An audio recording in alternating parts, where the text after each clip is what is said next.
I just put out my Invincible Solar Warlock build, which revolves around Verity's Brow and the grenade regen we get to keep healing grenades up. But the other benefit of Verities is that we get up to double damage on our grenades, which we don't really utilize if we're using healing nades. So in this video, I wanted to find a build that still had the same survivability that we get with Restoration ×2, while being able to also deal a huge amount of damage when we get death throws up to 5 stacks.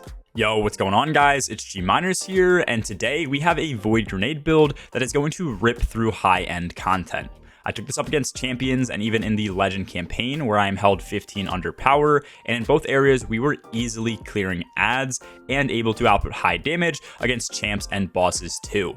By getting 5 kills with Verity's Brow on with a weapon that matches our subclass type, we're going to be getting a huge amount of grenade regen, and then also a 100% increase in our grenades damage. If you combine that with the fact that Void Grenades can also apply weaken debuffs, we're going to be hitting almost 2.5 times harder than our base grenades. This build will also work with any grenade that you choose, but I tend to rock either Vortex or Scatter Nades. And as I mentioned, we are going to have a ton of survivability, which is going to come from Devour. So anytime we proc Devour from an ability kill, we're going to get full health, and then we will keep getting full health for each kill after, as long as we maintain this buff. Devour does also give grenade energy back on kill, which is increased depending on the add type that you kill, so killing tankier enemies is just going to give us more energy.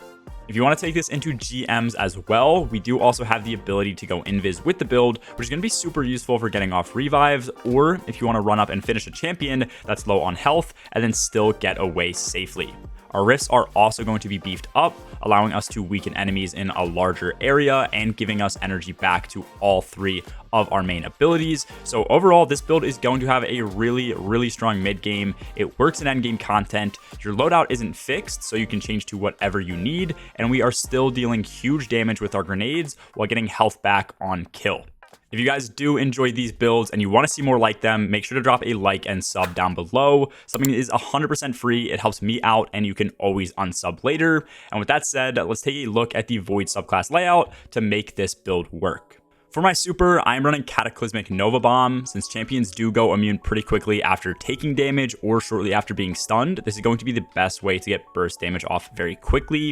And then after this, I am running Healing Rift. This is going to actually combine with one of our aspects, as I mentioned, to give us a ton of ability energy back. Empowering Rift does give healing back rather than energy, so I don't think this is as good for the build.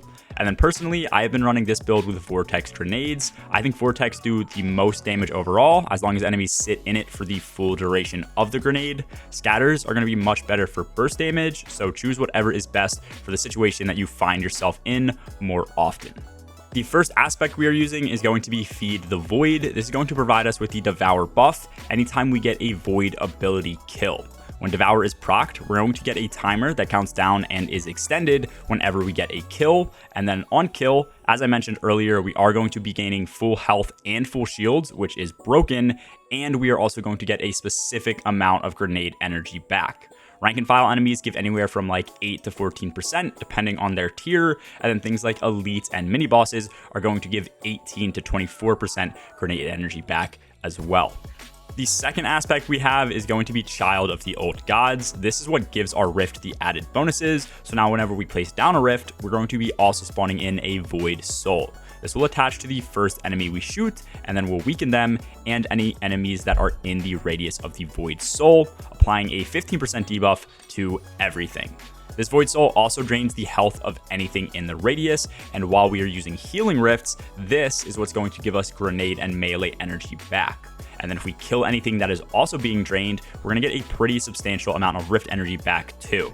Grenade and melee energy is going to be 3.5% every 1.4 seconds, which is decent, but rift energy is 33% per kill. So if you kill 3 enemies affected by the Void Soul, your rift is automatically back.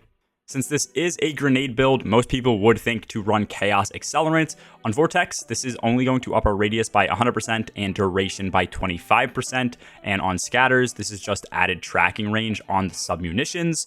If the Vortex duration was increased more than 25%, I think it would be a good choice, but we're able to get a much larger increase with just a single fragment.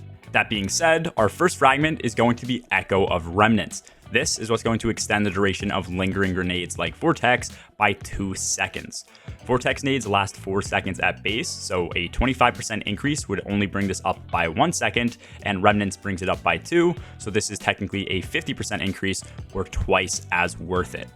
Echo of Undermining is going to be our second fragment, which provides the weakening effect to our grenades. Now anything that takes a tick of damage from our Vortex will be taking 15% more damage from all sources, so even if we just throw a grenade, this is at least going to be 15% stronger. Echo of Persistence gives us increased duration on our Void buff effects. This will also allow Devour to max out at 15 seconds now, so we have much more time to get a kill to reproc it, which will help in a bunch of settings when killing enemies under power. And then lastly, we have Echo of Obscurity, which gives us invis on finishers. This also works with Echo of Persistence. At base, this gives us 4.8 seconds of invis, and now we are going to get closer to 7 seconds in total, which will be more than enough to get out of most situations. Looking at Verities, anytime that we do get a weapon kill that matches our subclass type, we're going to get a stack of death throws. This last 10 seconds goes up to 5 stacks and extends duration on successive kills. It's going to give us 50% increased regen per stack, and then also 20% increased grenade damage per stack as well. So at 5 total stacks, we are dealing double damage with our grenades and sitting at a 250% base regen rate on top of any added discipline we have as well.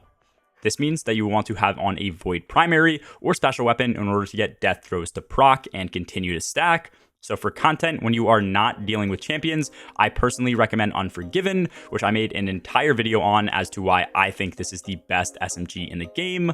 Or you can always rock a funnel web. And then for GMs, I would highly recommend either Lay Monarch or the Void Bow from the War Table Under Your Skin. I tend to like running Arbalest in almost every GM because RB is broken, so that would require you to use your exotic slot. For unstops, you can use any Void Pulse as well. As far as mods go, I am running Explosive Wellmaker to generate solar elemental wells on grenade kills. Grenades do count as explosive damage, so this synergy does work. Then I have on Bountiful Wells to double the elemental wells I generate.